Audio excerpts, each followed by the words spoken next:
Hey everybody, Neil Carlson here at 8 a.m. on a Monday morning, just driving on Highway 75 past the Crookston Peak plant, American Crystal. We have rain coming across the northern valley. Here in Crookston, the Weather Service says the actual blizzard warning should kick in for Polk County at 10 a.m. and last until midnight. Basically, have a blizzard warning across the entire valley today.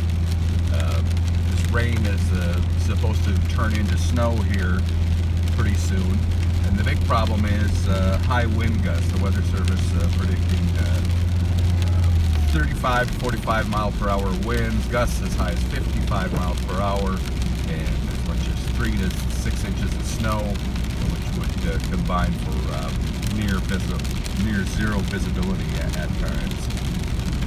So, rain now moving in as forecast across the northern valley. It should be a wintry mix this morning according to the Weather Service. It should be turning to snow a little bit later here. So you're going to have to watch if the temperature falls a bit more here. The roads will get icy. They're now wet. So, we'll be bringing you updates all day long from out on the road. Be careful today. Plan ahead. If you don't have to travel, the Weather Service says no. I'm Neil Carlson reporting for iNews.tv.